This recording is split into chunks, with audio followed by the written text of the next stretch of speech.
Every great civilization is built on one resource, energy. Coal powered the industrial age. Oil built the 20th century. Now a new revolution is underway, one that doesn't just change what powers our world, but how that power is stored and shared. Welcome to Eco Innova Tech. Today we explore the rise of the battery planet, a world where energy is no longer burned and lost, but captured, saved and reused in an endless cycle. This is the story of how energy storage is becoming the single most important technology, shaping our cities, economies, and even our politics. For over a century, our civilization has been built on a miracle of engineering, a vast interconnected machine that brought light to the darkness, power to our industries, and life to our cities.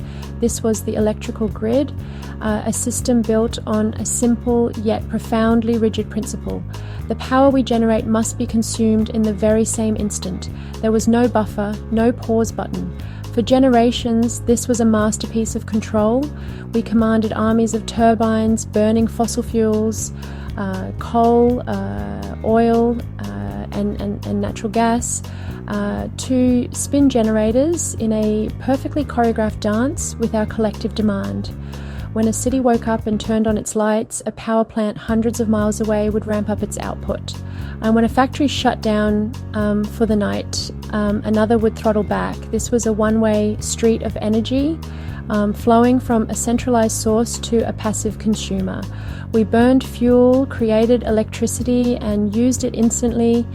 It was a system of just in-time power, a delicate continent-spanning balancing act performed every second of every day. This architecture defined the modern world. It was powerful, it was reliable, and it was built for a planet we no longer live on.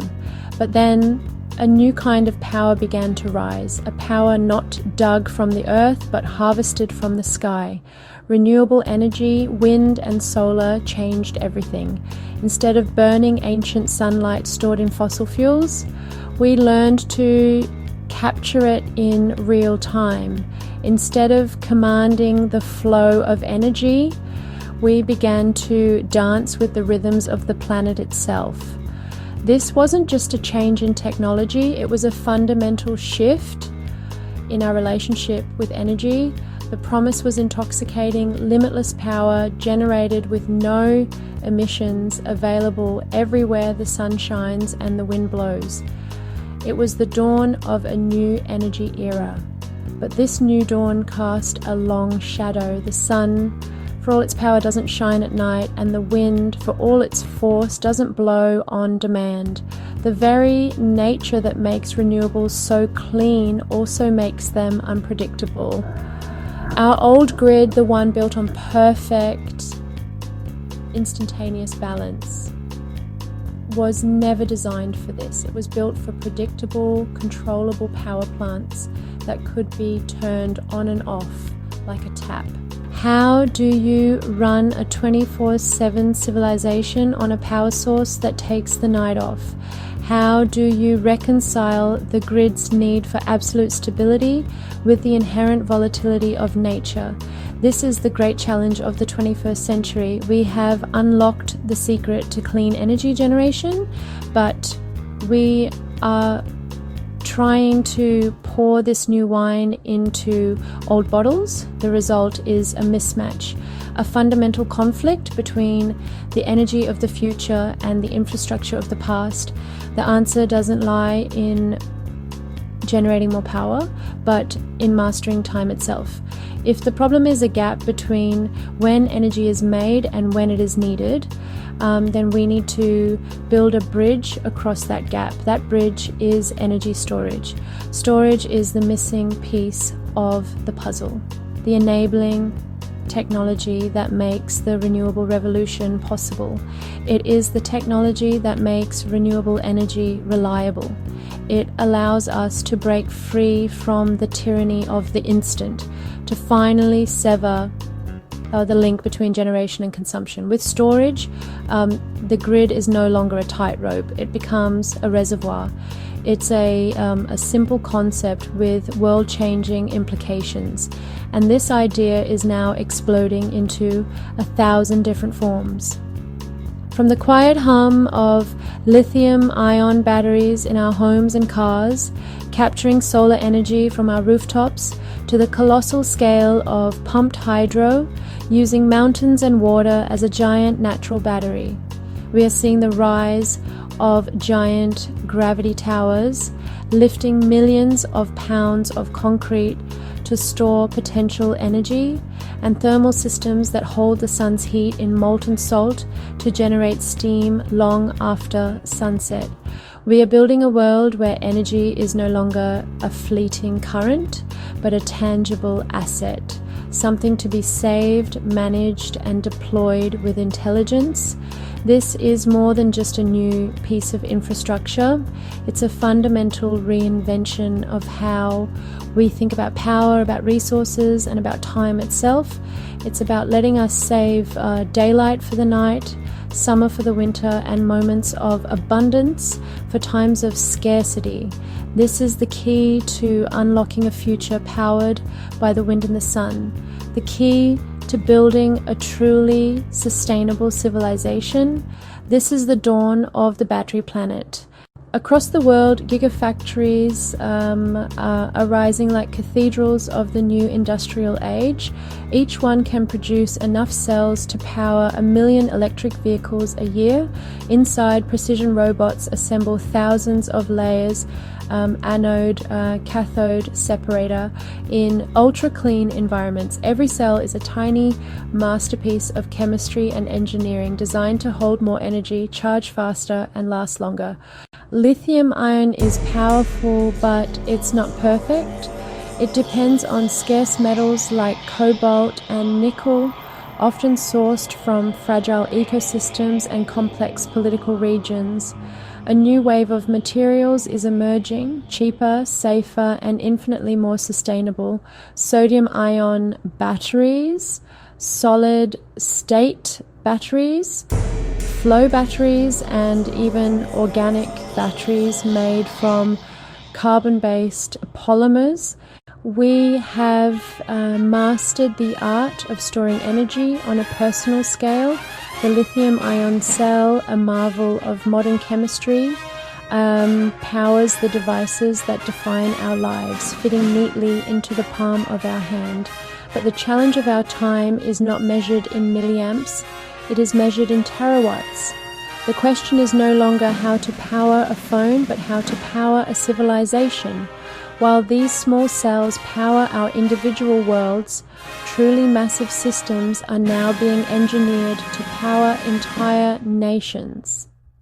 The transition to renewable energy sources like wind and solar presents a fundamental paradox. The moments of peak generation, the sunniest afternoons, the windiest nights, often don't align with the moments of peak demand. This intermittency is the Achilles heel of a clean energy grid. Without a way to bridge the gap between supply and demand, we risk instability, blackouts, and a continued reliance on fossil fuels to fill the void. The solution lies not in generating more power, but in mastering the art of saving it. We need reservoirs of energy, vast and deep, capable of capturing the fleeting abundance of nature and releasing it on command. The oldest and most established form of grid-scale storage is also the simplest, pumped hydro. It is a battery made of water, gravity, and elevation. The concept is elegant when renewable energy is plentiful and cheap. Massive pumps move water from a lower reservoir to an upper one, effectively storing that energy as gravitational potential. Then when the grid needs power, valves open and gravity takes over. The water rushes back down through turbines, generating gigawatt of clean clean dispatchable electricity in minutes. For over a century, pumped hydro has served as the silent workhorse of the world's power grids, accounting for over 90% of all energy storage capacity. Its scale is immense, capable of storing energy for hours or even days. But its reliance on specific topography, the need for two large bodies of water at different heights, limits where these colossal structures can be built. So engineers began to ask, what if we could recreate the power of pumped hydro without the water? The answer is the gravity battery. These are systems the size of skyscrapers, built on the same fundamental principle as pumped hydro, but using solid blocks instead of water. When the grid has surplus energy, autonomous cranes use it to hoist multi-ton blocks of concrete or soil to the top of a tower, stacking them into a structure of pure potential energy. To discharge, the process is reversed. The blocks are lowered one by one, their controlled descent spinning generators to produce electricity. The beauty of this mechanical battery lies in its simplicity and flexibility. It can be built anywhere, its components are low cost and long lasting, and its efficiency is high. It is a modern day pyramid built not as a monument to the past, but as a powerhouse for the future. Other innovators are looking directly to the source, the sun. Concentrated solar power plants use a field of mirrors called heliostats to focus sunlight onto a central tower. This isn't just about generating electricity in the moment, it's about capturing the sun's thermal energy. Inside the tower, the intense heat warms up a specialized fluid, often in molten Elaine salt, to temperatures exceeding 500 degrees Celsius. This superheated salt is then pumped into vast thermally insulated tanks where it can retain its heat for many hours, even days, with minimal loss. It becomes a battery of pure heat. Long after the sun has set, this stored thermal energy can be used to boil water, create steam, and drive a conventional turbine to generate electricity, providing reliable 24/7 solar power. It's a way to put the sun in a bottle. And deep beneath our feet, another form of elemental storage is taking shape. Compressed air energy storage, or CAEs, uses surplus electricity to power massive compressors, which force air at extremely high pressure into enormous underground salt caverns, depleted aquifers, or abandoned mines. These geological formations become immense pressure vessels, holding renewable energy like bottled storms. When power is needed, the pressurized air is released. It expands rapidly, often heated to increase its volume, and is channeled through a turbine to generate electricity. This technology leverages existing geology to create city-scale batteries capable of storing vast quantities of energy for long durations, ready to be unleashed at a moment's notice to stabilize the grid. Pumped hydro, gravity, molten salt, compressed air. These are not batteries in the traditional sense of chemical reactions and electrodes. They are physical, elemental, and monumental. They are time machines built from steel, concrete, water, and heat. Their purpose is singular and profound: to capture fleeting moments of wind and sunlight and transform them into the stable, predictable, and enduring power that a modern world demands. They are the invisible giants, ensuring that when we flip a switch, the lights always turn on. For over a century, the map of global power has been drawn in oil. The control of fossil fuel reserves dictated economies, forged alliances, and fueled conflicts. The flow of crude from oil fields to refineries was the lifeblood of industrial nations, and securing that flow was a paramount strategic objective. But as the world pivots away from the carbon era, a new map is being drawn. The lines of power are being reconfigured around a different, more complex resource, the battery. Energy storage is not just an engineering challenge, it's a geopolitical one. The transition to renewable energy doesn't eliminate resource dependency, it transforms it. The new centers of gravity are not the oil fields of the Middle East, but the lithium flats of South America, the cobalt mines of Central Africa, and most critically, the advanced factories that can turn these raw materials into the heart of our electric future. The nations that lead in battery manufacturing and recycling will shape the balance of power in the clean energy age. This is a race for technological supremacy, supply chain resilience, and economic dominance. For decades, China has strategically positioned itself at the center of this new ecosystem, dominating not just the mining of critical minerals, but the far more lucrative and complex stages of refining, chemical processing, and cell manufacturing. Today, the vast majority of the world's lithium-ion batteries and the components inside them have passed through Chinese supply chains. In response, a new global competition is heating up. The United States, with its Inflation Reduction Act, and the European Union with its Critical Raw Materials Act, are pouring hundreds of billions of dollars into building domestic supply chains. The goal is clear: to reduce dependence on foreign powers and reshore the industrial base for the 21st century. These policies are not just about climate goals, they are acts of economic security designed to ensure that the keys to the future are not held by a single nation. But building a new industrial ecosystem from the ground up is a monumental task. It requires not only capital but also innovation, skilled labor, and time. And in this race, there is a powerful, often overlooked strategic asset, a resource that every nation already possesses in growing quantities. Recycling is becoming the new oil. This isn't just an environmental slogan, it's a statement of profound geopolitical significance. The first wave of electric vehicles is now reaching the end of its life. Millions of smartphones, laptops, and power tools are discarded every year. Within these spent devices lies a treasure trove of processed high purity materials. Every used battery is a potential mine full of materials ready to be recovered and reused. This is the concept of urban mining. Instead of digging deeper into the earth, we can harvest the valuable metals we have already extracted and put into circulation.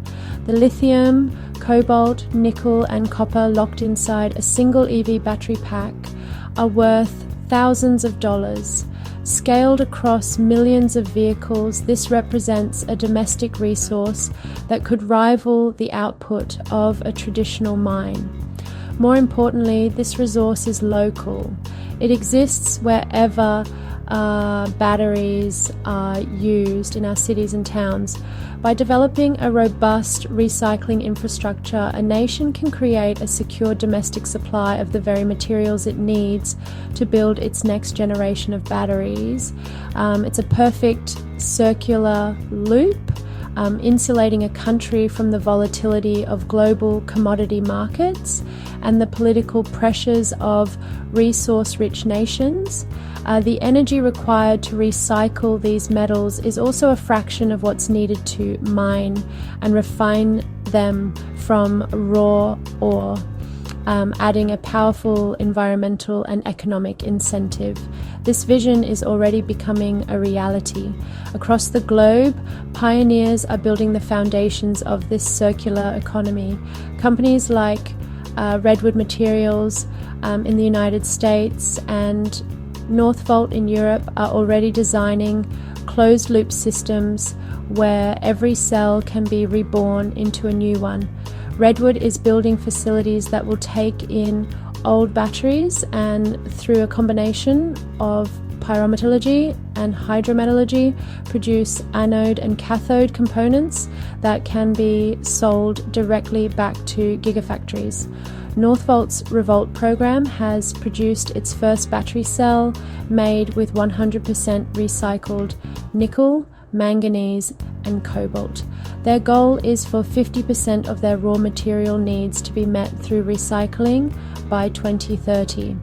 These are not small-scale pilot projects, they are industrial-scale operations designed to compete directly with and eventually replace the linear model of mine, manufacture, and discard. The race for the battery planet will not be won by those who dig the fastest, but by those who build the smartest, most resilient, and most circular systems. The new empires of energy will be built not on what we can take from the ground, but on what we can endlessly reuse.